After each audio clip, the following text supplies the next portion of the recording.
Hello my dear students, welcome to another video. So my dear students, आज की इस video में हम हाउ डू ऑर्गेनिजम्स रिप्रोड्यूस वाला चैप्टर स्टार्ट करेंगे और आज ही खत्म भी कर देंगे इन कंप्लीटली वन शॉट। एक शॉट में ये चैप्टर हो जाएगा खल्लास। फ्रॉम बेसिक बिल्कुल बारीकी से हर एक टॉपिक को कराया जाएगा। साथ ही इस वीडियो के अंदर इंपॉर्टेंट क्वेश्चंस और प्रीवियस ईयर क्वेश्चंस भी इंक्लूडेड किए गए हैं। तो अगर आपने इस वीडियो को पूरा देख लिया तो आपको इस चैप्टर में कोई भी दर्द, कोई भी पीड़ा क्या होता है सबको पता है। It is a biological process by which an organism reproduce a new individual of the same type. कि एक ऑर्गेनिज्म रिप्रोडक्शन करके, रिप्रोड्यूस करके एक नया इंडिविजुअल तैयार कर दे, एक नया इंडिविजुअल तैयार कर दे, उसी को रिप्रोडक्शन कहते हैं। न्यू इंडिविजुअल को तैयार करना, लेकिन ऑफ द सेम टाइप। यानी ह्यूमन के बच्चे को रिप्रोड्यूस करेगा, डॉग के बच्चे को रिप्रोड्यूस करेगा, काउ के बच्चे अपने बच्चे को रिप्रोड्यूस करेगा। समझेगा, ह्यूमन अब डॉग को तो नहीं कर सकता ना कि ह्यूमन ने रिप्रोडक्शन किया डॉग निकल के आ रहा है, ऐसा तो नहीं होगा ना। इसलिए ये लाइन लिखना जरूरी है, ऑफ द सेम टाइप के ही ऑर्गेनिज्म रिप्रोड्यूस हुए जाते हैं। ठीक है, अब इसका एडवांटेज, रिप्रोडक्शन का क्या एडवांटेज होता है, ये एग्जाम में क्वेश्चन आ सकता है। बड़ा ही आसान सा क्वेश्चन है, कर सकते हो। 3 पॉइंट्स आपको मेनली लिखने होते हैं। एडवांटेज क्या है, it maintain the continuity of species. Simple सा आपको दिख भी रहा होगा, अगर रिप्रोडक्शन नहीं होता है तो कंटिन्यूटी जो होती है स्पीसीज की वो धीरे धीरे विलुप्त हो जाएगी। क्या हो जाएगी? विलुप्त हो जाएगी। मान लो अगर रिप्रोडक्शन हुई ना, किसी का भी ह्यूमन बीइंग हो या किसी भी ऑर्गेनिज्म का, किसी भी स्पीसी का रिप्रोडक्शन अगर नहीं हो तो वो स्पीसी विलुप्त हो जाएगी। अगर ह्यूमन बीइंग्स रिप्रोड्यूस करना बंद कर दें तो कुछ सालों बाद, कुछ हजारों सालों बाद, लगभग 100 हजारों सालों बाद ह्यूमन बीइंग्स आपको देखने में को ही नहीं मिलेंगे। इसलिए कंटिन्यूटी मेंटेन रहे उस स्पीसीज की, इसलिए रिप्रोडक्शन करना बिल्कुल अनिवार्य है। आप देख भी रहे होंगे इंडिया बिल्कुल टॉप पे चल रहा है रिप्रोडक्शन यानी पॉपुलेशन पे। क्यों? क्योंकि रिप्रोडक्शन की ग्रोथ तगड़ी है। इंडिया इन्हीं सब चीजों में आगे बढ़ता है, समझ रहे हो ना। देखो सेकंड पॉइंट क्या है, it creates variation in DNA which leads to stability of species. यानी जो डीएनए होता है उसमें वेरिएशन भी लाता है। रिप्रोडक्शन क्या करता है, डीएनए में वेरिएशन आता है। अब डीएनए क्या होता है, डीएनए की फुल फॉर्म आपको पता होगी, डीऑक्सीराइबोन्यूक्लिक एसिड। अब डीएनए एक ऐसी चीज होती है जो सेल के अंदर न्यूक्लियस होता है उसके अंदर होती है, और उसके अंदर हमारी जो भी इंफॉर्मेशन है हमारे कैरेक्टर्स की, वो उसकी इंफॉर्मेशन किसके पास होती है? डीएनए की। कि जो ऑर्गेनिज्म होने वाला है, जैसे रिप्रोडक्शन चल रहा है, रिप्रोडक्शन के बाद जो ऑफस्प्रिंग, जो इंडिविजुअल आने वाला है धरती पे, उसका हेयर कलर, हेयर स्टाइल क्या होगा, आई कलर क्या होगा, जो भी फेशियल हमारे कैरेक्टर्स है, उसकी जो इंफॉर्मेशन है वो डीएनए के पास होती है। वो किसके पास होती है? डीएनए के पास होती है। तो वेरिएशन डीएनए के पास जो इंफॉर्मेशन होती है उसमें वेरिएशन, चेंजेस, डिफरेंस लाने के में भी मदद करता है रिप्रोडक्शन। यानी जब रिप्रोडक्शन होता है तो डीएनए में भी वेरिएशन आता है। अब उससे क्या होता है मैं आपको थोड़ा सा बता दूं यहाँ पे मिटा के इसको। देखो क्या होता है, जब रिप्रोडक्शन होता है ना तो ये जो एक सेल है ना, ये 2 भागों में बढ़ जाती है। 2 भागों में बढ़ जाती है, 2 अलग अलग सेल्स में सिंपल ये क्या कर जाती है, डिवाइड हो जाती है। अब सेल के अंदर होता है न्यूक्लियस, न्यूक्लियस के अंदर होता है डीएनए। तो 2 डीएनए भी डिवाइड हो जाता है, एक डीएनए इधर, एक डीएनए इधर चले जाता है। लेकिन ऐसा बिल्कुल ही नहीं होता। डीएनए एक तो चीटिंग करता है। डीएनए क्या करता है? चीटिंग। जैसे आप एग्जाम में चीटिंग करते हो ना, वैसे डीएनए भी चीटिंग करता है। डीएनए अपने जैसा कॉपी बना लेता है। सेम डीएनए नहीं होता। ये जो एक डीएनए, पहले एक सेल था, एक न्यूक्लियस, उसके अंदर एक डीएनए था, लेकिन जब सेल का डिवीजन हो रहा है रिप्रोडक्शन के दौरान तो क्या हो रहा है, डीएनए 2 अलग अलग भाग, 2 अलग डीएनए नहीं हो गए, एक ही डीएनए ने दूसरे की कॉपी बना दी है। मतलब एक जो डीएनए मौजूद है वो कॉपी है। वो क्या है? कॉपी। उसने चीटिंग कर रखी है। यानी चीटिंग करने में आप गलतियां कर देते हो ना कुछ तो गलती होगी ना। बिल्कुल एज इट इज आप चीटिंग नहीं कर सकते। बिल्कुल आप एज इट इज चीटिंग नहीं कर सकते हो। एग्जाम में आप चीटिंग भी करते होगे ना, राइटिंग में फर्क तो आएगा ही ना कम से कम। बिल्कुल हूबहू तो चीटिंग नहीं कर सकते। वैसे डीएनए क्या करता है? चीटिंग करता है। तो ये भी गलती करता है। जैसे सब गलती करते हैं वैसे ये भी गलती करता है। बिल्कुल हूबहू ये भी चीटिंग नहीं कर पाता है। उससे क्या होता है, जो वेरिएशन आता है, उससे क्या होता है, वेरिएशन आता है डीएनए में। और जो इंडिविजुअल, जो ऑर्गेनिज्म रिप्रोड्यूस होता है उसके अंदर भी वेरिएशन, काफी सारे चेंजेस आते हैं। जैसे मैं कहूँ आप रिप्रोड्यूस हुए हो, मम्मी पापा से रिप्रोड्यूस हुए, तो आप बिल्कुल मम्मी की तरह नहीं होगे, बिल्कुल पापा की तरह थोड़ी ना होगे, क्योंकि बिल्कुल भी चेंज नहीं आया, बिल्कुल भी वेरिएशन आया ही नहीं कि ये लड़का बिल्कुल मम्मी की तरह ही है, ये बिल्कुल पापा की तरह ही है, बिल्कुल चेहरा वगैरह सब मिल जाए, ऐसा थोड़ी ना होता है। कुछ चीजें मिल जाती हैं कि आई इसकी आंखें मम्मी पे गई है, इसके बाल पापा पे गए हैं, ऐसा कुछ हो जाता है, लेकिन बिल्कुल हूबहू पापा पे कोई नहीं चले जाएगा, हूबहू मम्मी पे कोई नहीं चले जाएगा। इसी को कहते हैं वेरिएशन, कि बिल्कुल हूबहू नहीं जाना, कुछ ना कुछ डिफरेंस होना। वो डिफरेंस क्यों होता है? क्योंकि डीएनए कॉपी करता है, डीएनए चीटिंग करता है, जिसकी वजह से डिफरेंस आ जाता है। आपको आई बात समझ? और डिफरेंस होना भी जरूरी है। अब मान लो डिफरेंस ही नहीं हुआ तो सारे इंसान एक जैसे हो जाएंगे, स्टेबिलिटी नहीं रहेगी। तो स्टेबिलिटी रहे स्पीशीज में, इसलिए वेरिएशन भी होना जरूरी है। और इससे क्या होता है? It has been evolution of species. आपको पता होगा पुराने, जब बहुत पहले की, जब हजारों लाखों साल पहले जो इंसान थे वो मंकी टाइप के थे, उनकी पूंछ भी हुआ करती थी। धीरे धीरे वेरिएशन होता गया, वेरिएशन से ही ऐसा होता है, वेरिएशन होता गया। पहले इंसान ऐसे झुक के चलते थे, धीरे धीरे अब बिल्कुल स्ट्रेट हो गए हैं। तो अब पूंछ भी गायब हो गई। आपकी पूंछ तो नहीं है ना? नहीं है ना? क्यों नहीं है? क्योंकि वो इवॉल्व होके अब पूंछ नहीं है हमारी। पहले के बहुत हजारों लाखों साल पहले पूंछ वगैरह भी हुआ करती थी। तो अब ऐसा क्या हो गया?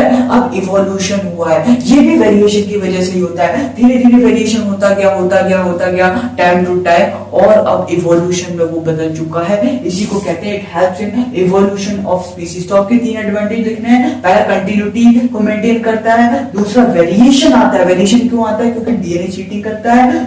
तीसरा क्या होता है? It helps in evolution of species. तो एग्जाम में ये क्वेश्चन भी अगर आ जाए, क्या जो नया इंडिविजुअल बनता है वो एग्जैक्ट कॉपी होता है जिन्होंने रिप्रोडक्शन किया है, जो ऑर्गेनिज्म ने, जिनकी वजह से नया इंडिविजुअल आया, जो इंडिविजुअल है, क्या वो एग्जैक्ट कॉपी होता है? तो आंसर क्या है? नो, वो एग्जैक्ट कॉपी नहीं होता। कुछ चीजें इस पे जा सकती हैं, कुछ चीजें सिमिलर हो सकती हैं, पर सारी चीजें सिमिलर नहीं होगी। तो आंसर क्या हो जाएगा आपका? नो होगा। ठीक है, तो वेरिएशन के बारे में कुछ चीजें और जान लेते हैं। सो माय डियर स्टूडेंट्स, अब कुछ और वेरिएशंस के बारे में बात करते हैं। तो वेरिएशंस क्या होते हैं? These are the differences of the individual and their offsprings during reproduction. यानी इंडिविजुअल और उनके जो ऑफस्प्रिंग, यानी उनके जो बच्चे हुए हैं, उनमें डिफरेंस को भी वेरिएशन कहते हैं। यानी हूबहू सेम नहीं है, कुछ ना कुछ अलग है, उसी चीज को वेरिएशन कहते हैं। सिंपल है। इंपॉर्टेंस ऑफ वेरिएशन, ये भी क्वेश्चन पेपर में आ सकता है। 3 पॉइंट लगा के उसमें भी आप लिखोगे। सबसे पहले, it helps the organism to adopt in the environment. जो एनवायरनमेंट है उसमें अडॉप्ट कराने में हेल्प करता है कौन? वेरिएशन। वेरिएशन की मदद से वो एक ऑर्गेनिज्म अडॉप्ट कर लेता है एनवायरनमेंट में, अपने आप को उसमें ढाल लेता है, क्योंकि वो वेरिएशन हो गया, उसके अंदर चेंजेस आ चुके हैं। अगला है, इसकी वजह से स्टेबिलिटी आती है और इवोल्यूशन हो जाता है ना? स्टेबिलिटी आती है ना, अब सारे मम्मी पापा बच्चे सब तीनों एक जैसे दिखेंगे, स्टेबिलिटी कहाँ रहेगी? तीनों पहचान ही नहीं पाएंगे कौन क्या है ना? कौन मम्मी है, कौन पापा है, कौन बच्चे हैं, क्योंकि तीनों का शकल अगर सेम ही हो जाए तो कैसे? वेरिएशन नहीं हो तो स्टेबिलिटी नहीं होगी, और फिर इवोल्यूशन भी नहीं होने वाला। इवोल्यूशन बताया था ना कि पहले बंदर थे, अब इंसान बन चुके हैं, होमोसेपियंस बन चुके हैं ना, तो इवोल्यूशन हुआ है, पूंछ कट गई है हमारी। This is evolution. It helps in the formation of new species. नई स्पीशीज का जन्म हुआ है। अगर वेरिएशन होना तो बिल्कुल हूबहू वही स्पीशीज हो जाएगी, नई तो बनेगी नहीं, न्यू स्पीशीज थोड़ी ना कहेंगे उसको। वेरिएशन की वजह से तो जो स्पीशीज रिप्रोडक्शन के बाद आ रही है उसको हम न्यू स्पीशीज कह रहे हैं, क्योंकि उसमें कुछ ना कुछ वेरिएशन है। हमारे मम्मी पापा और जो हम हुए हैं बच्चे हैं, उनमें हमारे और पेरेंट्स में क्या है? वेरिएशन है काफी ज्यादा। अगर बिल्कुल सेम हो जाए तो न्यू स्पीशीज थोड़ी ना होंगे, तो हम क्या है? न्यू स्पीशीज है ड्यू टू वेरिएशन। बात कर लेते हैं, जो रिप्रोडक्शन होता है ये 2 टाइप का होता है। पहला एसेक्सुअल, दूसरा होता है सेक्सुअल रिप्रोडक्शन। देखो, अगर इन दोनों में डिफरेंस है तो इसमें पेरेंट्स की बात करें तो एसेक्सुअल रिप्रोडक्शन में single parent is involve. Sexual में 2 पेरेंट्स का मिलन होना जरूरी है। एसेक्सुअल में सिंगल पेरेंट से ही रिप्रोडक्शन हो जाता है, और सेक्सुअल में 2 पेरेंट्स का इन्वॉल्वमेंट होना जरूरी है। गैमेट्स की बात करें तो इसमें गैमेट नहीं बनते हैं, और इसमें गैमेट का फॉर्मेशन होता है। गैमेट क्या होते हैं? जैसे ह्यूमन बीइंग के अंदर गैमेट्स होते हैं। जो मेल होते हैं उनका जो गैमेट होता है उसको स्पर्म्स कहते हैं, जो फीमेल गैमेट होता है उनको ओवा कहते हैं। उन दोनों का जो मिलन होता है तो फर्टिलाइजेशन होता है, जिसकी वजह से रिप्रोडक्शन होता है।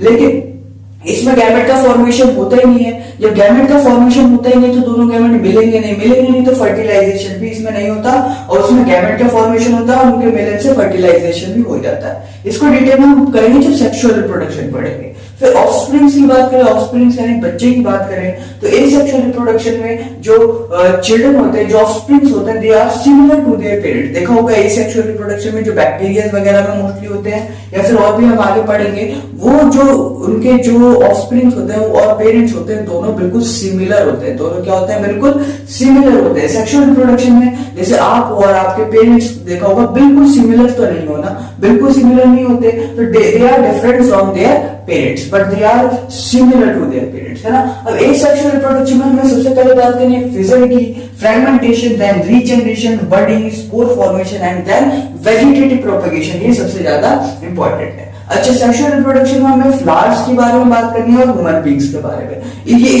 ये पूरा चैप्टर, ही पूरा चैप्टर आपका यही है जो बोर्ड पे लिखा हुआ है, इसके अलावा और कुछ नहीं है। ठीक है, एसेक्सुअल रिप्रोडक्शन की 6 टाइप्स, और सेक्सुअल रिप्रोडक्शन में फ्लावर्स में जाना है, ह्यूमन बींग्स में।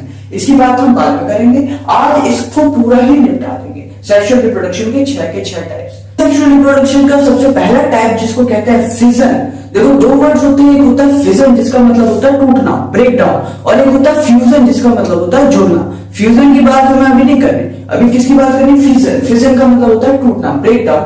अब ये ब्रेक डाउन हो सकता है 2 पार्ट्स में हो, 2 इक्वल पार्ट्स में हो, या 2 से ज्यादा पार्ट्स में हो, वो डिपेंड करता है। अब फिजन का मतलब फिजन का मतलब सिंपल ब्रेकडाउन। फिजन को भी 2 भागों में बांट सकते हैं, बाइनरी और मल्टीपल फिजन। कौन सा? बाइनरी फिजन और मल्टीपल फिजन। ध्यान रखना, ये जो बाइनरी का ये जो बाय है, ये रिप्रेजेंट करता है 2 को। किसको? 2 को। अगर किसी सेल का, किसी यूनिसेल्युलर ऑर्गेनिज्म में कोई उसका ब्रेकडाउन हुआ है और 2 हिस्सों में बांट दिया, 2 बराबर हिस्सों में अगर उसको बांट दिया हमने, तो उसको बोलते हैं बाइनरी फिजन। क्या बोलते हैं? Binary fission. अगर 2 से ज्यादा में बांटा तो मल्टीपल। ठीक है, कोई ऑर्गेनिज्म है, 2 पार्ट में उसको काट दिया तो वो क्या हो गया? बाइनरी। 2 से ज्यादा पीस कर दिए तो क्या हो गया? मल्टीपल। सिंपल है, ठीक है। अच्छा, ये जो बाइनरी फिजन है इसको भी हम 3 भागों में बांट सकते हैं, लॉन्गिट्यूडनल, ट्रांसवर्स और इर्रेगुलर। लॉन्गिट्यूडनल का मतलब क्या? मान लो ये कोई ऑर्गेनिज्म है, उसको वर्टिकली 2 भागों में काट देना, ऐसे करके ऐसे करके। मान लो ये बोर्ड है, इसको इस तरीके से काट देना 2 हिस्सों में, इसको बोलते हैं लॉन्गिट्यूडनल बाइनरी फिजन। इसका एग्जांपल जरूर याद रखना है आपको, लिशमेनिया, स्पेलिंग के साथ, ठीक है ना। अच्छा, लिशमेनिया से बताओ क्या होता है? काला आजार बीमारी होती है, वो भी हो जाती है, जिसको हम ब्लैक फीवर भी कहते हैं। ये बहुत सारे कंपटीशन वाले एग्जाम में भी पूछा जा चुका है कि लिशमेनिया क्या करता है? काला आजार, और इसको ब्लैक फीवर किसको कहते हैं? ऐसे करके घुमा फिरा के क्वेश्चन आता है। ठीक है, तो इसका एग्जाम्पल आपको जरूर याद रखना है, और क्या होता है ये आपको उम्मीद है समझ आ गया होगा। दूसरा, transverse division. Transverse binary fission क्या होता है? हॉरिजॉन्टल काटना। ये ऑर्गेनिज्म में मान लो ये बोर्ड है, इसको इस तरीके से काटने को कहते हैं ट्रांसवर्स बाइनरी फिजन, इस तरीके को कहते हैं लॉन्गिट्यूडनल बाइनरी फिजन। अच्छा, ट्रांसवर्स का एग्जाम्पल में याद रखोगे पैरामीशियम। क्या याद रखोगे? पैरामीशियम।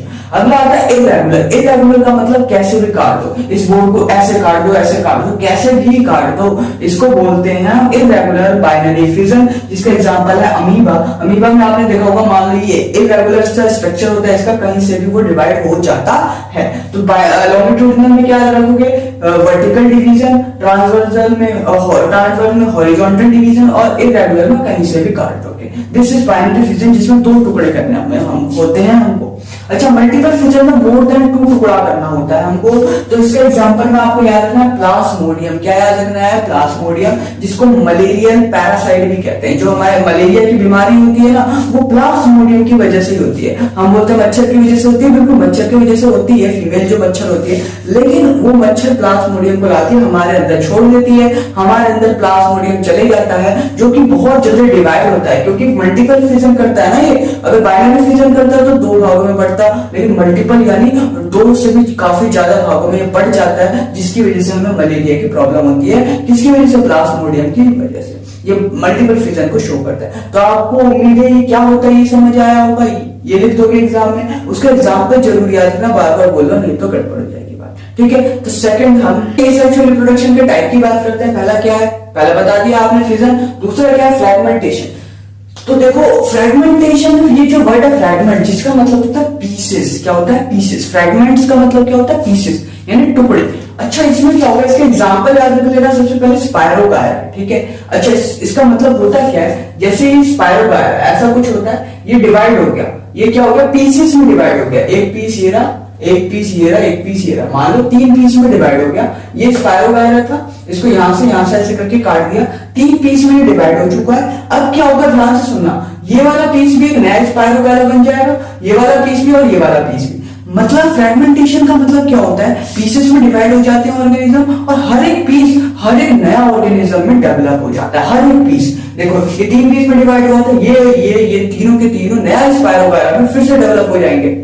इनको कहते हैं हम फ्रेगमेंटेशन, ठीक है। एग्जांपल स्पायरो गायर, बड़े मोहब्बत से याद रख लेना, ठीक। अगला है रीजनरेशन। रीजनरेशन का सबसे पहले एग्जांपल याद रख लेना, प्लेनेरिया होता है। क्या होता है, प्लेनेरिया होता है। एक बात बताऊं तो ये एक तरीके से फ्रेगमेंटेशन की तरह ही होता है, लेकिन थोड़ा सा डिफरेंट होता है। सबसे पहले मैं एग्जांपल लेके समझाता हूं, प्लेनेरिया का नहीं, आपके डे टू डे लाइफ छिपकली का एग्जांपल लेके समझाता हूं। तो छिपकली होती है, आपने देखा होगा, उसकी पूंछ कट जाती है। मान लो ये है हमारे पास छिपकली, देखो क्या छिपकली बनाता हूं, ये है उसकी पूंछ, ये छिपकली है और ये है इसकी पूंछ। क्या मान लेते हैं हम, ये छिपकली से ये पूंछ अलग हुई, छिपकली अलग एंड पूंछ अलग। कुछ समय बाद, कुछ दिनों बाद आप देखोगे कि छिपकली में से पूंछ ग्रो हो जाएगी। छिपकली में से क्या हो जाएगी, पूंछ फिर से ग्रो हो जाएगी। यानी देखो ये 2 पीस में डिवाइड हुआ है, ये 2 पीस में डिवाइड हुआ है, लेकिन इसमें से एक नई छिपकली यानी पूंछ के साथ एक नई छिपकली का डेवलपमेंट हो गया। लेकिन क्या आपने देखा है कि ये जो पूंछ है इसमें से नई छिपकली डेवलप हो जाए, जो कटी हुई छिपकली है उसमें से नया पूंछ, कटी छिपकली मतलब जिसकी पूंछ कटी है उसमें से नई पूंछ तो डेवलप हो जाती है, लेकिन जो कटा हुआ पूंछ पड़ा हुआ है उसमें से तो नई छिपकली नहीं आती ना। देखो ये छिपकली है, ये पूंछ है, इस छिपकली में से नई पूंछ डेवलप हो जाएगी, लेकिन इस पूंछ में से नई छिपकली तो नहीं होगी ना डेवलप। बता दो। तो देखो यही होता है इन दोनों में डिफरेंस। मतलब क्या कह रहा हूं, इसमें जो होता है हर एक पीस नया ऑर्गेनिज्म में डेवलप हो जाता है, लेकिन इसमें हर एक पीस नया ऑर्गेनिज्म में डेवलप नहीं होता। सिर्फ वही डेवलप होते हैं जिसके अंदर होते हैं स्पेशलाइज्ड सेल्स। जब ये क्वेश्चन आएगा रीजनरेशन का, ये जरूर लिखना है कि इसके अंदर क्या होते हैं, स्पेशलाइज्ड सेल्स। ये छिपकली की इसके अंदर, इस पार्ट के अंदर एक स्पेशलाइज्ड सेल्स थे, स्पेशलाइज्ड सेल्स थे, जिसकी वजह से ये नए ऑर्गेनिज्म में ग्रो हो गया। लेकिन इस पूंछ के अंदर स्पेशलाइज्ड सेल्स नहीं थे, जिसकी वजह से ये ग्रो नहीं हुआ।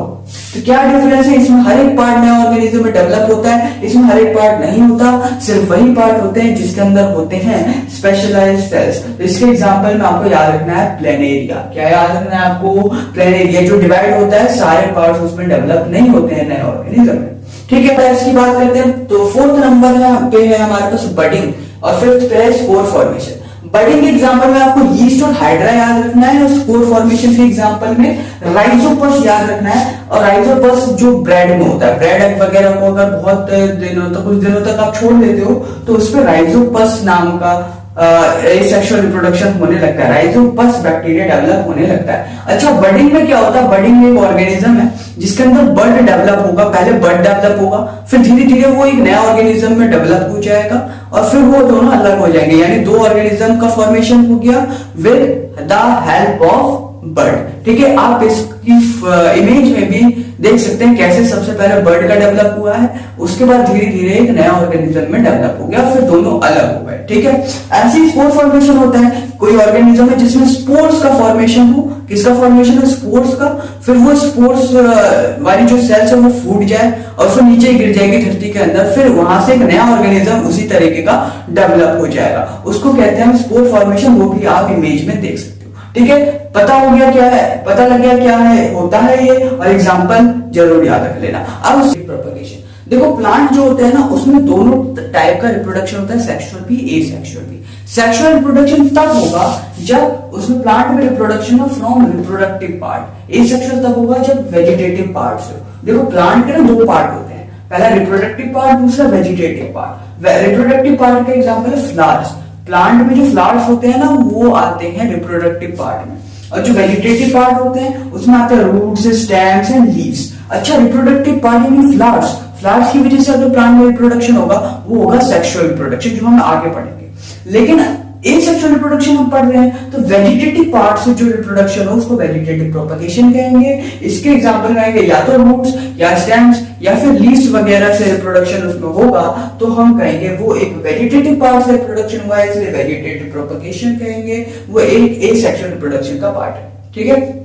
अच्छा, ये जो वेजिटेटिव प्रोपगेशन होता है ये दो तरीके से क्लासिफाई कर सकते हैं, नेचुरल एंड आर्टिफिशियल। नेचुरल यानी खुद से हो, नेचुरली हो। आर्टिफिशियल यानी हम कुछ हरकतें करें जिसकी वजह से, ह्यूमन का एफर्ट होना चाहिए इसमें, आर्टिफिशियल में और इसमें विदाउट ह्यूमन एफर्ट होगा। अच्छा, नेचुरल में स्टेम्स की वजह से, रूट्स की वजह से और लीव्स की वजह से। एग्जांपल देख लेते हैं, पोटैटो है स्टेम का एग्जांपल, रूट्स की वजह से स्वीट पोटैटो, लीव्स की वजह से ब्रायोफिलम। अच्छा, होता क्या है, जैसे आपने देखा होगा जो पोटैटो आलू होता है हमारे घर में, उसे कुछ दिन तक अगर आप रख दोगे तो आलू के अंदर से, आलू में से क्या पत्तियां, मतलब एक नए प्लांट का डेवलपमेंट होने लगेगा, ग्रीन ग्रीन आपको दिखने लगेगा कि एक नया प्लांट का डेवलपमेंट हो रहा है, यानी रिप्रोडक्शन हो रहा है फ्रॉम द स्टेम्स। पोटैटो क्या होता है, स्टेम ही होता है। पोटैटो क्या होता है, स्टेम ही होता है, जिसकी वजह से क्या होता है, एक नए पार्ट, नए प्लांट का डेवलपमेंट हो रहा है। इसलिए ये एक नेचुरल, खुद से ही हो रहा है ना, आपने तो नहीं किया, इसलिए ये नेचुरल वेजिटेटिव प्रोपगेशन में आता है। अगला रूट्स, स्वीट पोटैटो आपने देखा होगा जिसमें हेयर्स होते हैं, हेयर्स है ना, हेयर क्यों होते हैं, हेयर दिखाता है वो रूट्स, रूट्स में हेयर होते हैं, स्टेम्स में हेयर नहीं होते हैं। अच्छा, रूट्स में हेयर है यानी स्वीट पोटैटो में हेयर होते हैं, उसे भी आप कुछ दिन तक छोड़ दोगे तो नए प्लांट का डेवलपमेंट आपको शो हो जाएगा। तो स्वीट पोटैटो भी एक रूट्स वाला एग्जांपल है नेचुरल वेजिटेटिव प्रोपगेशन में। अगर लीव्स में, जैसे ब्रायोफिलम है, आपको एग्जांपल में याद रखना है, ये एक लीव्स होता है, इस लीव्स के साइड साइड से भी एक नए प्लांट का डेवलपमेंट चालू हो जाता है कुछ समय बाद, तो इसका एग्जांपल ब्रायोफिलम है, ये भी एक नेचुरल वेजिटेटिव प्रोपगेशन है। ये सारे नेचुरल हो गए। ये आर्टिफिशियल, आर्टिफिशियल में कटिंग, लेयरिंग और ग्राफ्टिंग, यानी आर्टिफिशियल में हम कुछ हरकतें करेंगे इसमें, या तो काट देंगे, लेयर कर देंगे, ग्राफ्ट कर देंगे। कटिंग, लेयरिंग और ग्राफ्टिंग, सबसे पहले इसके एग्जांपल याद रख लो। कटिंग में रोज, लेयरिंग में जैस्मिन, ग्राफ्टिंग में एप्पल। अब बात करते हैं धीरे धीरे होता क्या है। तो कटिंग का मतलब क्या होता है भाई, काटना। कटिंग का मतलब क्या होता है जी, काटना।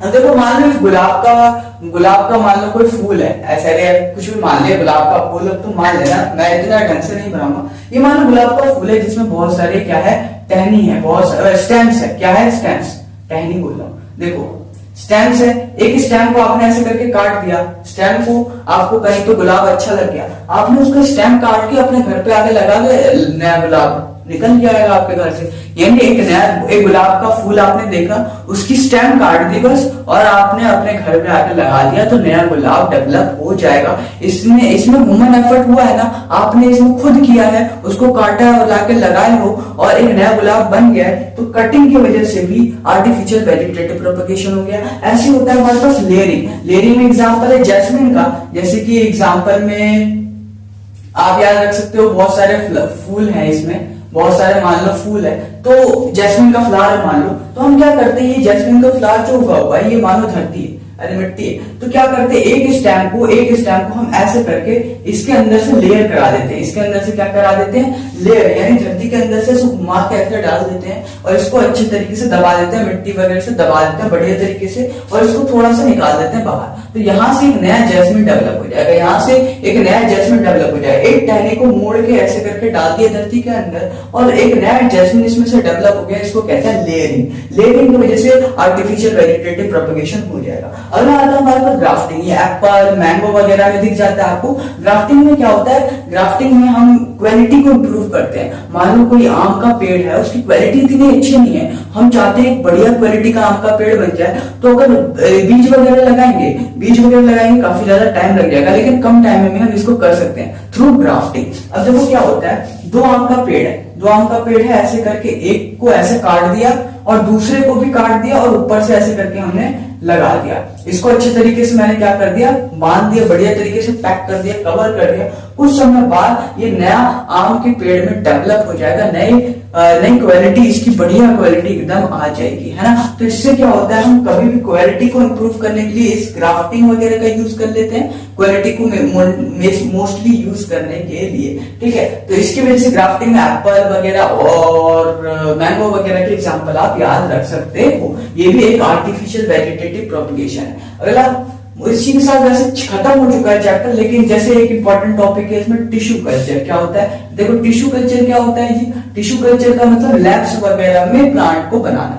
लैब्स में टेस्ट ट्यूब्स होते हैं ना, टेस्ट ट्यूब्स के अंदर उस केमिकल्स को डाल के हम नए प्लांट्स को डेवलप कर देते हैं लैब्स के अंदर, उसको कहते हैं टिश्यू कल्चर। समझ आई बात? अच्छा जी, इसके अलावा सबसे ज्यादा इंपॉर्टेंट जो क्वेश्चन आता है उसको पढ़ लेते हैं ना, इसी के लिए तो बैठो आप इतनी देर से, जो कि है एडवांटेजेस ऑफ वेजिटेटिव प्रोपगेशन। ये जो वेजिटेटिव प्रोपगेशन है ना, इसके काफी सारे एडवांटेज होते हैं। क्या होते हैं? काफी सारे एडवांटेज होते हैं। सबसे पहले हम इसको बहुत ही कम समय में बना सकते हैं। जैसे मैंने बोला था नया आम का पेड़ आपको बनाना है तो बीज वगैरह से बनाओगे तो काफी साल लग जाएंगे उसको उगाने में, लेकिन अगर आप वेजिटेटिव प्रोपगेशन में ग्राफ्टिंग वगैरह यूज कर लो तो काफी कम समय में वो बन जाएगा। तो बहुत पहला क्या, अर्ली, बहुत जल्दी ये काम हो जाएगा, बहुत जल्दी ये काम हो जाएगा। लेस टाइम, बहुत कम टाइम लगेगा, लेस टाइम, बहुत कम टाइम लगेगा। बहुत ज्यादा नंबर इंक्रीज कर सकते हो, बहुत ज्यादा पेड़ उगा सकते हो, बहुत ज्यादा पेड़ उगा सकते हो, प्लांट उगा सकते हो in less time. Come time में काफी ज्यादा रिप्रोडक्शन आप कर सकते हो, किसकी वजह से? वेजिटेटिव प्रोपगेशन का। तो ये भी एक आपका इसका क्या हो जाएगा, एडवांटेज हो जाएगा। ठीक है, अच्छा पहले ये हो गया। दूसरा, ये रैपिड होता है, बहुत फास्ट होता है। क्या होता है? ये होता है बहुत फास्ट। ये जेनेटिकली क्या होता है? ये जेनेटिकली मोस्टली क्या होता है हमारे पास? सिमिलर होता है। जेनेटिकली क्या होता है हमारे पास? ये सिमिलर होता है टू द पेरेंट प्लांट। अच्छा, पेरेंट प्लांट का सिमिलर, पेरेंट प्लांट की सिमिलर जैसा होता है। अब हम क्या कर सकते हैं? अपनी मन मर्जी से, इसमें वेजिटेटिव प्रोपगेशन में क्या होता है, अपने मन मर्जी के अकॉर्डिंग भी कर सकते हैं। जैसे मतलब क्वालिटी अगर किसी पौधे की अच्छी है तो उसमें हम वेजिटेटिव प्रोपगेशन का यूज करके हम उस क्वालिटी को इम्प्रूव कर सकते हैं। मान लो एक पेड़ है, मैंने अभी एग्जांपल दिया, आम का पेड़ है जिसकी क्वालिटी अच्छी नहीं है, तो कोई और आम का पेड़ है जिसकी क्वालिटी अच्छी है, तो ऊपर से काट करके यहाँ पे लगा दिया तो क्वालिटी अच्छी हो गई, उसकी क्वालिटी क्या हो जाएगी? अच्छी हो जाएगी। किसकी वजह से? Vegetative propagation.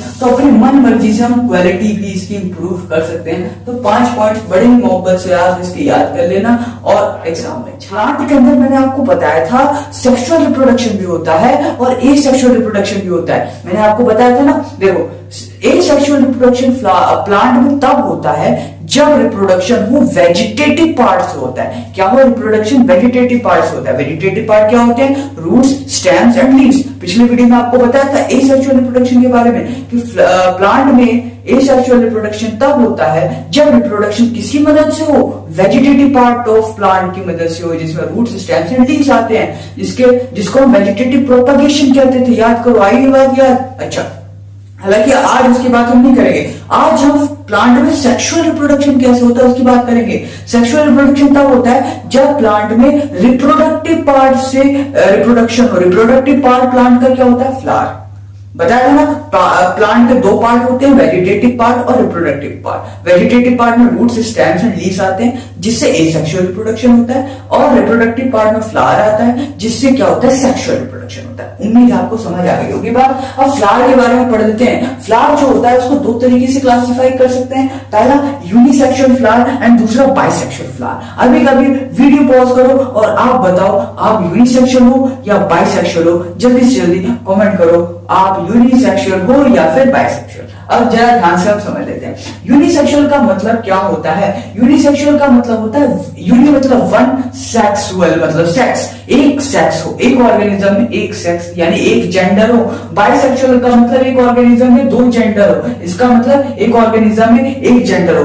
अब क्या होता है, फ्लावर के अंदर मान लो एक मेल पार्ट और एक फीमेल पार्ट हो गया। अगर एक ही ऑर्गेनिज्म के अंदर मेल पार्ट भी हो, फीमेल पार्ट भी हो, मैं क्या कह रहा हूं, एक ही ऑर्गेनिज्म के अंदर मेल पार्ट भी हो और फीमेल पार्ट भी हो, उनको कहते हैं बाइसेक्सुअल फ्लावर्स। क्या कहते हैं? बाइसेक्सुअल फ्लावर्स कहते हैं। अगर एक ही फ्लावर के अंदर मेल पार्ट और फीमेल पार्ट दोनों हो। अगर या तो मेल पार्ट हो या फिर फीमेल, दोनों में से कोई एक, या तो मेल होगा या फिर फीमेल, तो कहेंगे यूनिसेक्सुअल फ्लावर है। इसके एग्जांपल पपाया और वाटरमेलन है, इसका एग्जांपल हिबिस्कस एंड मस्टर्ड है। तो उम्मीद है आपको बात समझ में आई होगी। बताओ किसका कमेंट कैसा था, बताओ। आपने कमेंट डिलीट तो नहीं किया ना, है? आंसर जानने के बाद या तो मेल या तो फीमेल, क्या जीमेल भी होती है? देखो, अच्छा, तो यूनिसेक्सुअल और बाइसेक्सुअल आपको उम्मीद है समझ आया होगा। अच्छा, मेल रिप्रोडक्टिव पार्ट क्या होता है प्लांट में, यानी मेल रिप्रोडक्टिव पार्ट क्या होता है प्लांट के अंदर? होता है स्टेमन। याद कैसे रखोगे? मेल और मैन, मेल और मैन मेल होते हैं, तो इससे याद रखोगे मेल रिप्रोडक्टिव पार्ट फ्लावर का क्या होता है, वो होता है हमारे पास स्टेमन, ठीक है। अच्छा, ऐसे फीमेल रिप्रोडक्टिव पार्ट क्या होता है, उसको पिस्टिल बोलते हैं या फिर कार्पेल बोलते हैं, दोनों बात एक ही है, ठीक।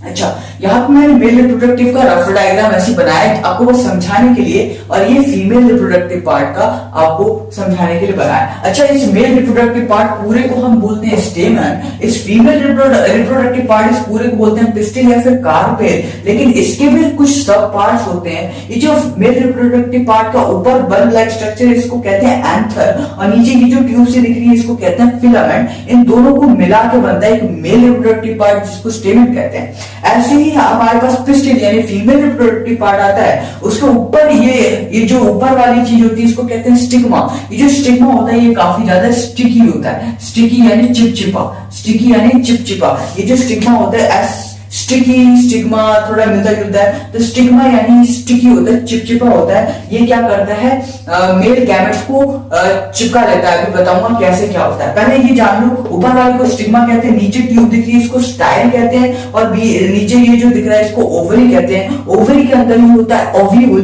क्या बोलो, ओवरी के अंदर ही होता है ओव्यूल, और ओव्यूल के अंदर ही होता है फीमेल गैमेट। क्या होता है, फीमेल गैमेट। देखो ये जो एंथर है ना, इस एंथर के पास होता है मेल गैमेट, या एंथर है इसके पास होता है मेल गैमेट।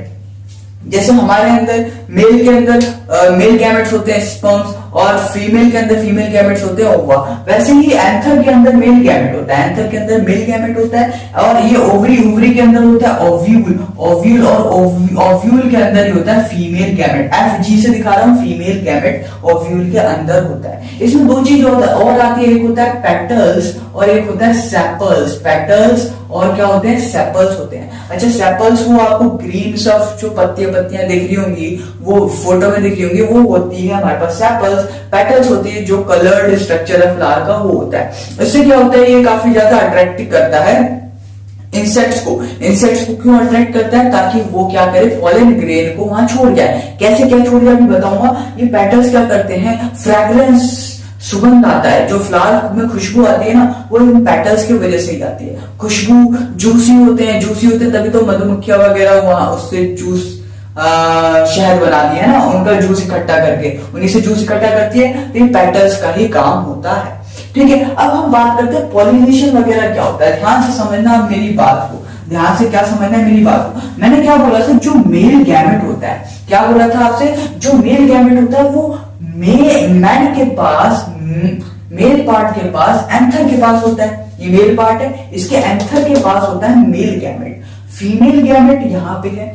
मेल गैमेट और फीमेल गैमेट का जब मिलन होता है, मेल गैमेट और फीमेल गैमेट का जब मिलन होता है तब फर्टिलाइजेशन होता है। याद रखना, मेल गैमेट और फीमेल गैमेट का जब मिलन होता है तब फर्टिलाइजेशन होता है। अच्छा, यहाँ पे है मेल गैमेट, मुझे इसको यहाँ पर पहुंचाना है, इस प्रोसेस को कहते हैं पॉलिनेशन। क्या कहते हैं, पॉलिनेशन। यहाँ पे पॉलिनेशन, वैसे यहाँ आ गया तब तो फर्टिलाइजेशन हो जाएगा, यहां से पहले यहाँ पहुंचेगा, इसको कहते हैं पॉलिनेशन। पूरा पहुंच गया तो फर्टिलाइजेशन। मैं क्या बोल रहा हूँ, मेल गैमेट हमारे पास, मेल गैमेट के पास होता है पोलन ग्रेन्स। क्या होता है जी, पोलन ग्रेन्स। पोलन ग्रेन क्या होता है, मेल गैमेट होता है। ये जो पोलन ग्रेन का ट्रांसफर है, कहां पे होते हैं पोलन ग्रेन्स, एंथर पे। यहां से स्टिग्मा, एंथर टू स्टिग्मा, यहाँ पे आगे जाएगा तो फर्टिलाइजेशन हो जाएगा, यहां तक पॉलिनेशन है। देखो मैं क्या कह रहा हूं, एंथर पे क्या है हमारे पास, पोलन ग्रेन है यानी मेल गैमेट, इसका ट्रांसफर होगा एंथर से कहां पे, स्टिग्मा पे, इसी को कहते हैं पॉलिनेशन, इसी को क्या कहते हैं पॉलिनेशन। अब ये ट्रांसफर होने के लिए कुछ एजेंट्स होते हैं, वो एजेंट्स क्या हो जाएंगे, विंड, हवा चल जाए उससे हो जाएगा, वाटर से हो जाएगा, या फिर कुछ एनिमल्स की वजह से हो सकता है। जो मधुमक्खी वगैरह होती है, पहले यहाँ बैठी, यहाँ से पोलन ग्रेन उनके नीचे चिपक जाएगा, फिर यहाँ पे जाके चिपका देंगे, ये स्टिकी होता है, चिपका लेगा, और फिर आगे का प्रोसेस हमारा होता रहेगा। देखिए सिंपल, यहाँ से यहाँ पोलन ग्रेन का ट्रांसफर हो चुका, इसी को कहते हैं पॉलिनेशन। अब ध्यान से मेरी बात समझना, इसी को क्या कहते हैं जी, पॉलिनेशन। अब ये जो पॉलिनेशन होता है, ये भी दो टाइप का होता है। पहला होता है सेल्फ पॉलिनेशन, दूसरा होता है क्रॉस पॉलिनेशन। अब इसको ध्यान से समझ लेना, क्या बोला मैंने, पॉलन ग्रेन का transfer from anther to stigma is known as pollination. अब इसमें सेल्फ पॉलिनेशन होता है और एक क्रॉस पॉलिनेशन होता है। इसका मतलब क्या होता है, सेल्फ मतलब खुद, क्रॉस मतलब आपस में। अब देखो क्या होता है, एक फ्लावर है, मान लो उसी के अंदर मेल पार्ट भी है, यानी एंथर और स्टिग्मा एक ही फ्लावर के अंदर एंथर भी है और स्टिग्मा है, और एंथर से स्टिग्मा पे पॉलन ग्रेन का ट्रांसफर हो रहा है, पर फ्लावर एक ही है। इसको कहते हैं सेल्फ पॉलिनेशन।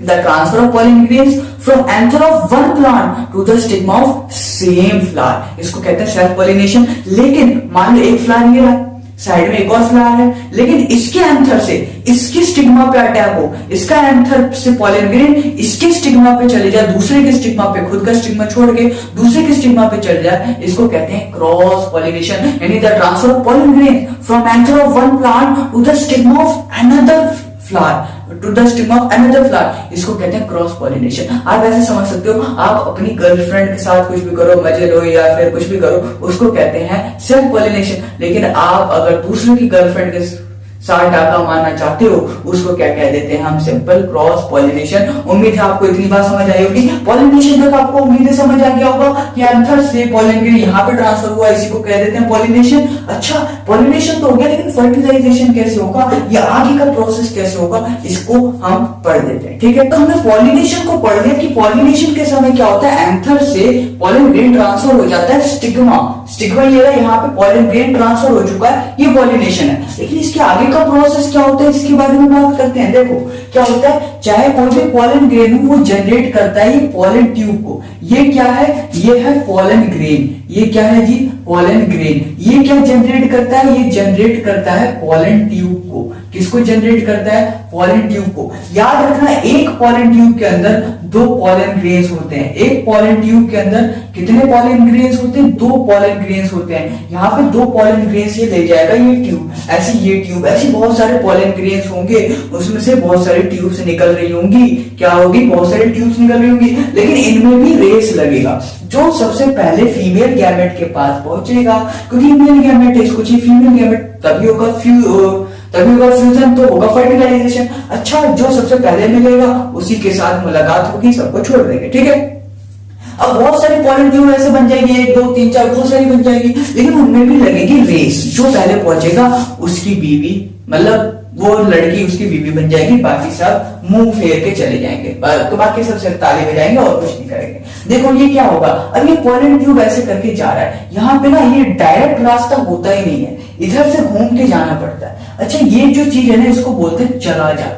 क्या नाम होता है इसका, इसका नाम होता है चला जा। और देखो ये सही में इसका नाम होता है, मैं मजाक नहीं कर रहा, इसका नाम होता है चला जा। अब ये क्या करता है, अब ध्यान से समझना, ये पॉलन ट्यूब यहाँ पे पॉलन ग्रेन को लेते हुए आ रही है, और बहुत सारी पॉलन ट्यूब ना रास्ता भटक जाएगी चला जा से। कैसे भटक जाएगी, ये क्या बोला है, चला जा यहाँ से, चला जा यहाँ से, ऐसे बोलता है ये क्या बोलता है, ऐसे बोलता है, इसका नाम ऐसे बोलता नहीं है, लेकिन ये समझे कि भगा रहा है मुझे, तो ये रास्ता गलत होगा। तो बहुत सारी पॉलन ट्यूब्स यहाँ से घूम के दूसरे रास्ते पे चली जाती है, रास्ता भटक जाती है। लेकिन कुछ पॉलन ट्यूब समझदार होती है, और ये बोलती है ये हमें भगा नहीं रहा, ये बुला रहा है। ये नहीं बोला चला जा, ये बोला चल आजा। क्या बोला ये, चल आजा, चल आजा आजा, चल आजा, ऐसे बोला है। तो कुछ पॉलन ट्यूब जो समझदार होती है वो बोलती है चल आजा, यानी ये बुला रहा है। तो ये पॉलन ट्यूब जो समझदार वाली है, यहाँ से निकलते हुए ऐसे चली जाती है। और मैंने बताया एक पॉलन ट्यूब के अंदर दो पॉलन ग्रेन होते हैं। दो क्या होते हैं, पॉलन ग्रेन होते हैं। अच्छा, ये ओव्यूल है,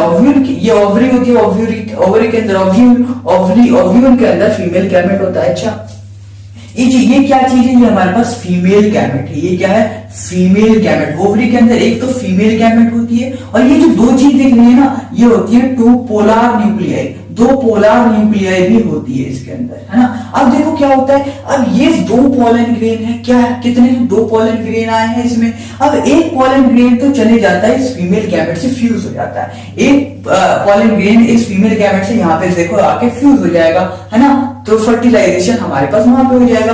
दूसरा पोलर ग्रेन इस पोलर न्यूक्लियाई के पास चले जाता है, दो पोलर न्यूक्लियाई के साथ फ्यूज कर जाएगा, तो इसलिए इसको कहते हैं डबल फर्टिलाइजेशन। अब आ रही है बात समझ में, आ रही है नहीं? ये इंपॉर्टेंट क्वेश्चन क्यों है? What is double fertilisation? पहला क्या होता है, पहला जो पोलर ग्रेन आता है, पहला जो पोलर ग्रेन आता है वो फ्यूज कर जाता है फीमेल गैमेट से, वो फ्यूज कर जाता है फीमेल गैमेट से। दूसरा polar grain two polar nuclei के साथ फ्यूज कर जाता है, यहाँ दो जगह फर्टिलाइजेशन होता है, इसलिए इसका नाम डबल फर्टिलाइजेशन होता है। पहले स्टेप में ये जो हुआ ना, इसको सिंगैमी भी कहते हैं, तुम्हारे सिलेबस में नहीं है, सिंगैमी भी कहते हैं। सिंगैमी, गैमी वर्ड से का मतलब होता है शादी करना, है ना? तो इस तरीके से इसकी शादी हो गई, ये इसकी शादी नहीं हुई, तो ये ऐसे जाके फोड़े जा रहा है किसी को, मतलब फ्यूज करे जा रहा है, ट्रिपल फ्यूजन भी कहते हैं। अच्छा, डबल फर्टिलाइजेशन भी इसको कहते हैं, ट्रिपल फ्यूजन भी कहते हैं। मतलब देखो फर्टिलाइजेशन तो दो जगह हुआ है, पहला यहाँ पे, दूसरा यहाँ पे, लेकिन फ्यूजन तीन जगह हुआ है, पहला यहाँ फूटा है और यहाँ पे दो पूरा फोड़ी हुई है ना? दो पूरा निकली है, एक इधर एक इधर, मतलब दो जगह से टकरा है, तो दो फ्यूजन यहाँ, एक फ्यूजन यहाँ, तो फ्यूजन तो तीन हुए ना, लेकिन फर्टिलाइजेशन दो। इसलिए क्वेश्चन आता है व्हाट इज डबल फर्टिलाइजेशन या फिर what is triple fusion.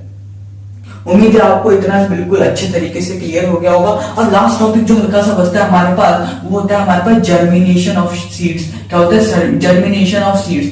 Seeds का जर्मिनेशन, जब सीड्स धीरे धीरे ग्रो होती रहती है, उसका जर्मिनेशन कैसे होता है और कैसे होता है क्या? उसमें जब सीड्स नई नई आती है ना, उसके अंदर हमारे पास एक होता है प्ल्यूम्यूल। क्या होता है? एक होता है प्ल्यूम्यूल, जो शूट जैसा स्ट्रक्चर होता है, इसीलिए इसको कहते हैं फ्यूचर शूट, यानी फ्यूचर में शूट बनने वाला है। फ्यूचर में क्या बनने वाला है? शूट बनने वाला है। एक होता है हमारे पास रेडिकल, एक होता है क्या हमारे पास? रेडिकल, इसको कहते हैं फ्यूचर रूट, यानी ये फ्यूचर में रूट बनने वाला है। एक होता है हमारे पास कॉटिलेडन। क्या होता है? कॉटिलेडन, ये क्या करता है? फूड को स्टोर करता है, क्योंकि अभी अभी सीड है, ये सीड अब लिविंग चीज है, उसको भी खाने पीने की जरूरत होती है, तो ये कॉटिलेडन ही उसको प्रोवाइड करता है, क्योंकि फूड को यही स्टोर करता है। बाकी आप याद कैसे रख सकते हो? R for radicle, R for root, जो बचा है वो प्ल्यूम्यूल। ठीक है, प्ल्यूम्यूल है फ्यूचर शूट, रेडिकल है फ्यूचर रूट। ये चीजें बस एक चीज याद रखना है, जो रेडिकल होती है इसमें ये फ्यूचर में रूट बनती है, प्ल्यूम्यूल जो है फ्यूचर में शूट बनती है, और कॉटिलेडन फूड को स्टोर करती है ताकि सीड्स का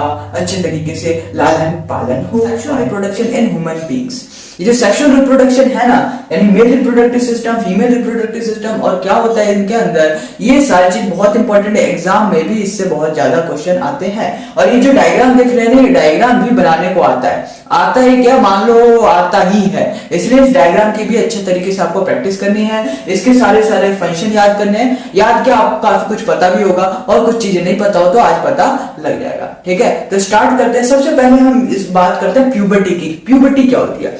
आपको पता होगा प्यूबर्टी एक ऐसी स्टेज होती है जिसमें चेंजेस चालू हो जाते हैं, यानी मैच्योर होते हैं ह्यूमन बीइंग्स, मेल या फिर फीमेल क्या होते हैं? मैच्योर। लगभग फीमेल में 11 से 12 साल के अंदर प्यूबर्टी चालू हो जाती है, और मेल के अंदर 13 से 14 हो जाते हैं, 13 to 14 ईयर्स में चालू हो जाती है। अच्छा, होता क्या प्यूबर्टी के अंदर, क्या चेंजेस आ जाते हैं?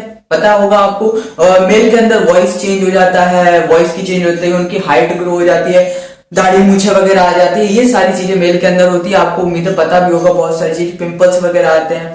फीमेल में भी ऐसे होता है, ब्रेस्ट उनकी बड़ी होने लगती है, और उनके भी आर्मपिट्स वगैरह में हेयर वगैरह ग्रो होने लगते हैं, और उनकी भी हाइट थोड़ी बड़ी होने लगती है, और पिंपल्स वगैरह ग्रो होने लगते हैं। मेंस्ट्रुएशन भी फीमेल में चालू हो जाते हैं ड्यूरिंग प्यूबर्टी।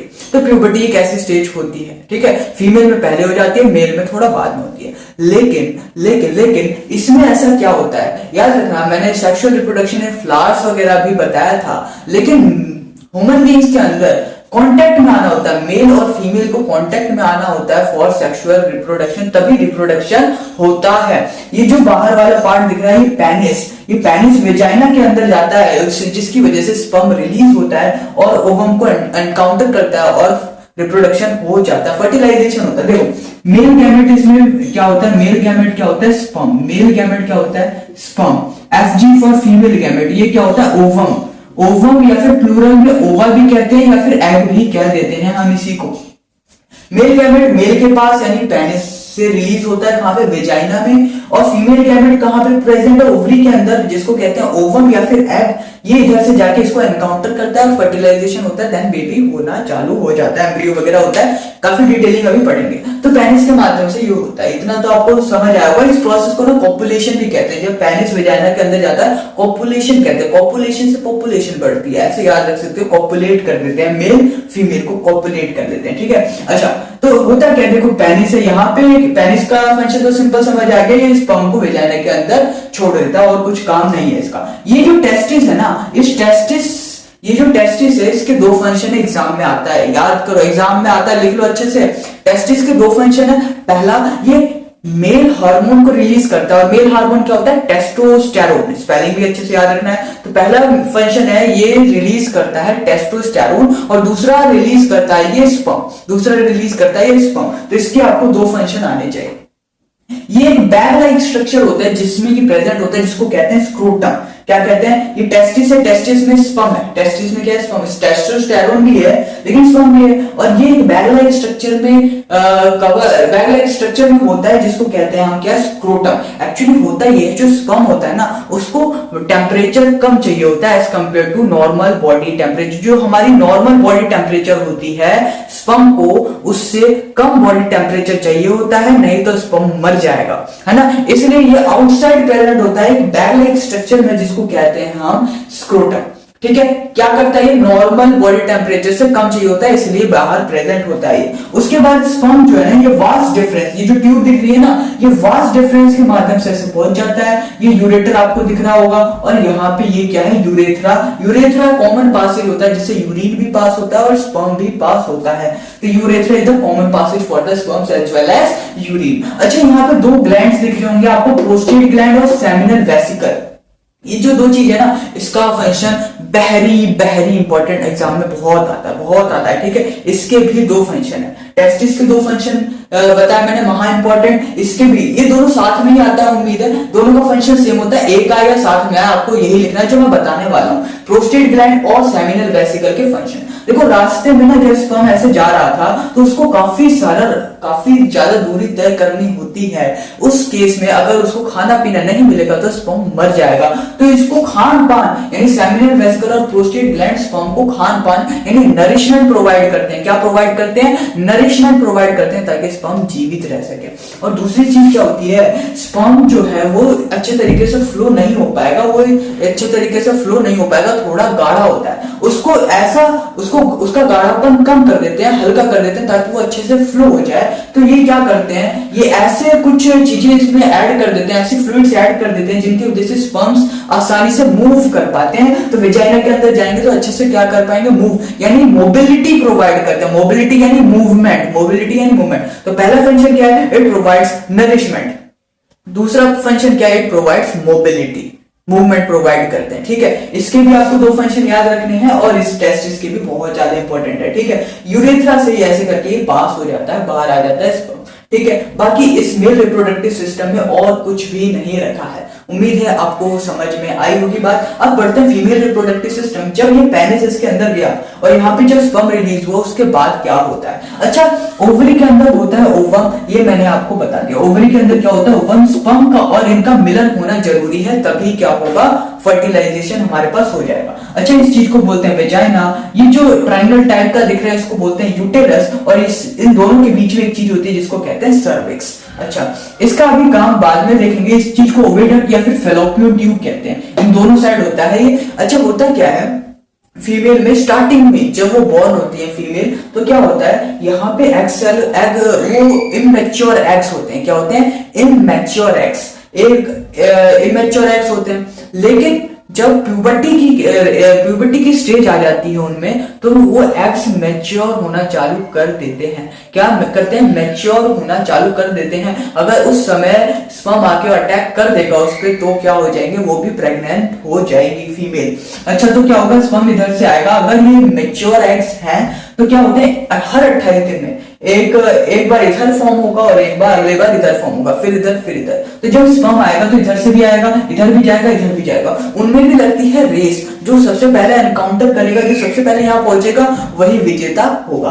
अच्छा, स्पर्म यहाँ से आया और मान लेते हैं यहाँ पे क्या हो गया, पहुंच चुका है। यहाँ पे क्या हो गया, पहुंच गया। तो क्या होता है, ये ओवम यानी फीमेल गैमेट, उसको अटैक कर देगा। जब भी मेल गैमेट और फीमेल गैमेट दोनों का मिलन होगा, क्या बनेगा? जाइगोट। क्या बनेगा? जाइगोट। यानी जब भी मेल गैमेट और फीमेल गैमेट का मिलन होगा, बनेगा जाइगोट। क्या बनेगा? जाइगोट। दो अंडे मिल गए, जाइगोट। सिंपल है। उस प्रोसेस को कहते हैं fertilisation. When the male gamete fuses with the female gamete, then this process is called fertilisation and जो चीज बनती है उसको कहते हैं जाइगोट। ठीक है। अच्छा, जाइगोट यहाँ पे सबसे पहले जाइगोट बनता है, याद रखना। उसके बाद ये जाइगोट धीरे धीरे एम्ब्रियो में कन्वर्ट होता है। धीरे धीरे जाइगोट एम्ब्रियो में कन्वर्ट होता है और ये एम्ब्रियो धीरे धीरे आके यूटेरस है ना, इस यूटेरस की वॉल में अटैच हो जाता है। ये जो बेबी है छोटा सा, ये धीरे धीरे यहाँ पे जाके अटैच होता है, यूटेरस की वॉल पे जाके अटैच हो जाता है। इसको इम्प्लांटेशन भी कहते हैं। इस चीज को इम्प्लांटेशन भी कहते हैं। ये भी एग्जाम में बहुत बार क्वेश्चन आता है। इम्प्लांटेशन क्या होता है? एम्ब्रियो यहाँ से आके यहाँ वॉल ऑफ यूटेरस पे सेटल हो जाता है, इसी को इम्प्लांटेशन कहते हैं। ठीक है। पहले क्या बना? जाइगोट, फिर एम्ब्रियो, फिर बनता है फीटस। फीटस का मतलब जब बच्चे में बॉडी पार्ट्स भी का भी डेवलपमेंट चालू हो जाता है, उसको कहते हैं फीटस। अच्छा, इस चीज को क्या कहते हैं? फीटस। अरे इस चीज को क्या, वो जो बनता है उसको फीटस कहते हैं। लेकिन यहाँ पे अब जब बेबी पहुंच चुका है, उसके बाद क्या कहते हैं? अच्छा, एक चीज और, ये जो ओवरी है ये रिलीज करती है क्या? ओवम। इस प्रोसेस को हम ओवुलेशन भी कहते हैं। इस प्रोसेस को हम क्या कहते हैं? ओवुलेशन भी कहा जाता है इस प्रोसेस को। अच्छा, जब स्पर्म और इनका मिलन हुआ, जाइगोट बना, फिर एम्ब्रियो, देन फीटस बन चुका है। अच्छा, ये जब फीटस यहाँ पे ग्रो हो रहा था, एक और चीज यहाँ पे आती है, प्लेसेंटा। क्या आती है? प्लेसेंटा। या बहुत इंपॉर्टेंट, बहरी इंपॉर्टेंट क्वेश्चन यहाँ से कि प्लेसेंटा के भी फंक्शन पूछ लिए जाते हैं। प्लेसेंटा, अच्छा, बेबी जो होता है ना, जो मदर की नाभि होती है ना, उससे अटैच होता है। अच्छा, वो किस टिश्यू से अटैच होता है? जिसको कहते हैं प्लेसेंटा। उसका फंक्शन क्या होता है? अच्छा, उसका प्लेसेंटा का फंक्शन बहुत आता है एग्जाम में। वो होता है जो बेबी है छोटा सा, उसको भी तो नरिशमेंट की जरूरत है, नहीं तो वो भी मदर के वहां मर जाएगा। तो मदर जो भी खाना खाती है वो ब्लड वेसल से होते हुए जो फीटस है उसके अंदर जाता है और वो नरिशमेंट प्रोवाइड करता है। प्लेसेंटा क्या करता है? नरिशमेंट प्रोवाइड करता है। जो भी मम्मी जो कर रही है, खा पी रही है, वहां से एनर्जी वगैरह निकाल रहा है। लेकिन जो फीटस है, जो छोटा सा बेबी है, वो खाना खा रहा है तो निकालेगा भी ना, तो वो जो वेस्ट मटेरियल आउट हो रहा है वो भी प्लेसेंटा के माध्यम से होता है। तो दो फंक्शन आप लिख सकते हो, पहला नरिशमेंट और दूसरा वेस्ट मटेरियल को आउट करने में भी हेल्प ये करता है। क्या? प्लेसेंटा। अच्छा, बहुत बढ़िया। अब इसमें क्या बचा है? भाई? अगर रिप्रोडक्शन हो गया यानी मेल गैमेट और फीमेल गैमेट का मिलन हो गया तो फर्टिलाइजेशन होगा। अगर नहीं हुआ तो क्या होता है? देखो, हो गया तो फर्टिलाइजेशन होगा, प्रेगनेंसी पे चली जाएगी फीमेल और 9 मंथ्स के बाद डिलीवरी हो जाती है। लेकिन अगर ऐसा नहीं हुआ, अगर फीमेल का वो जो फर्टिलाइजेशन नहीं हुआ, मान लो देखो यहाँ पे ओवम तो है, लेकिन जब तक स्पर्म आएगा ही नहीं तो फर्टिलाइजेशन तो होगा ही नहीं। तब क्या होगा? जब फर्टिलाइजेशन नहीं होता, देखो एक बात याद रखना, ये जो यूटेरस है ना, ये ब्लड वेसल्स को तैयार करता है। जब भी यहाँ पे ओवम का रिलीज होता है, ये यूटेरस ब्लड वेसल्स को क्या करता है? तैयार करता है। ब्लड वेसल्स को क्या करता है? तैयार करता है, ताकि वो बेबी को वहां पे इम्प्लांट करा पाए, है ना। लेकिन अगर बेबी आता ही नहीं है तो ये टूट जाता है। बेबी नहीं आता है तो ये क्या कर जाता है? टूट जाता है और वेजाइना के माध्यम से पास हो जाता है।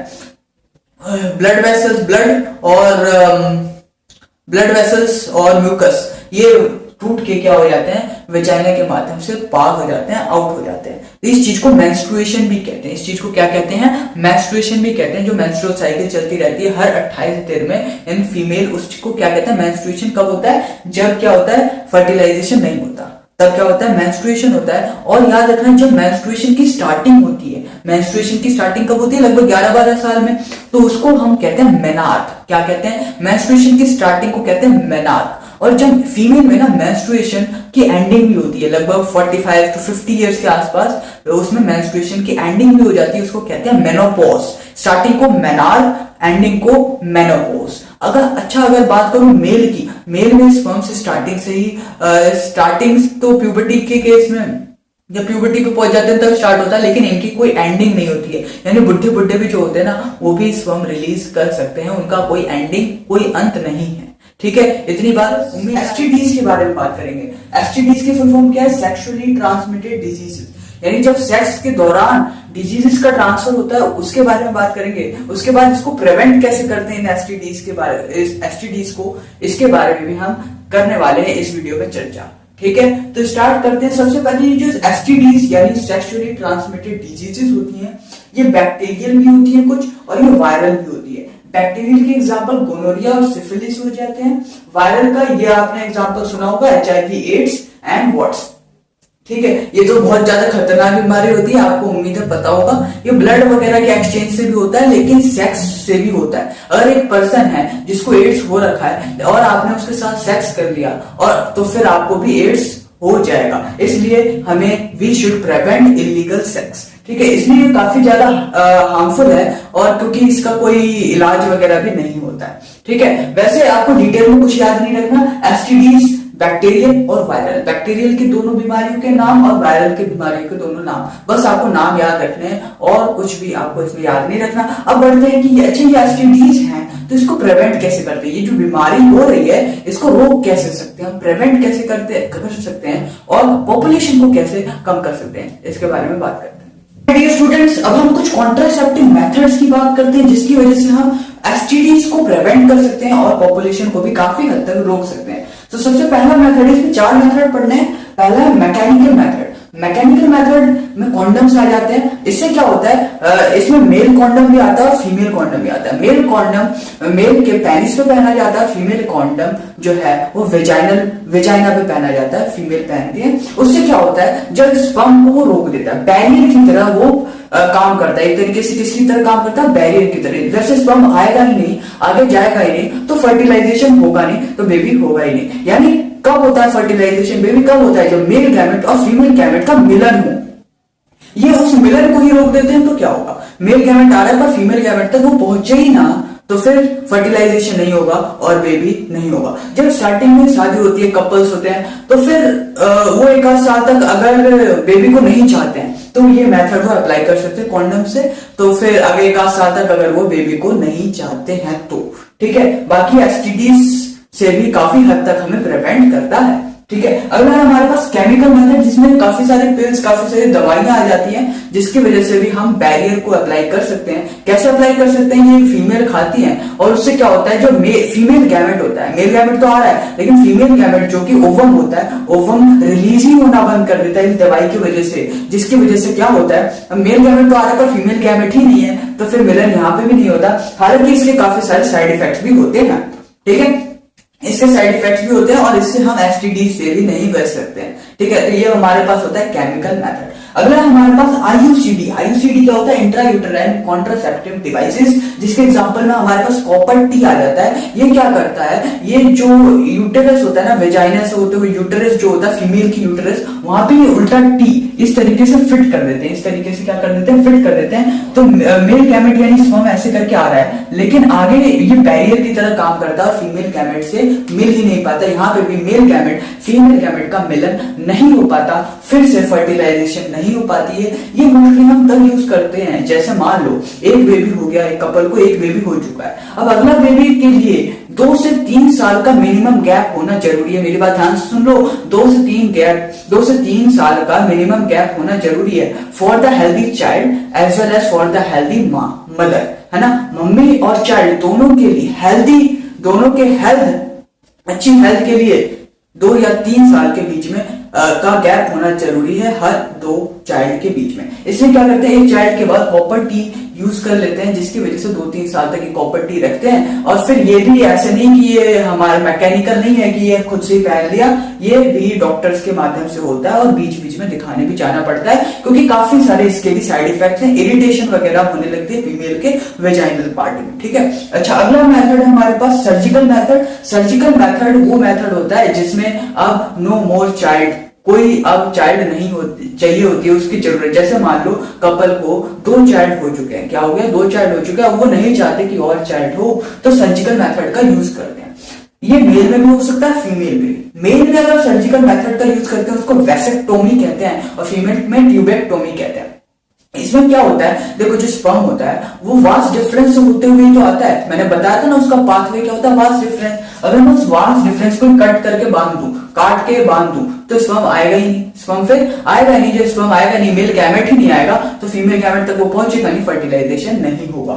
ऐसे ही फीमेल में भी हो सकती है, फीमेल में ट्यूब यानी फैलोपियन ट्यूब को कट करके बांध देते हैं तो मेल गैमेट तो आ रहा है पर फीमेल गैमेट तक वो फिर से नहीं पहुंचेगा क्योंकि उसको कट करके हमने बांध दिया है, तो ये भी फिर से फर्टिलाइजेशन नहीं होगा। सर्जिकल मेथड मोस्टली हम तब यूज करते हैं जब और कोई चाइल्ड नहीं चाहिए होता है हमको पूरे लाइफ टाइम के लिए, क्योंकि एक बार इसको काट के बांध दिया उसके बाद चाइल्ड नहीं होगा, है ना। तो हर चीज के अपने अपने एडवांटेज हैं इसके पास।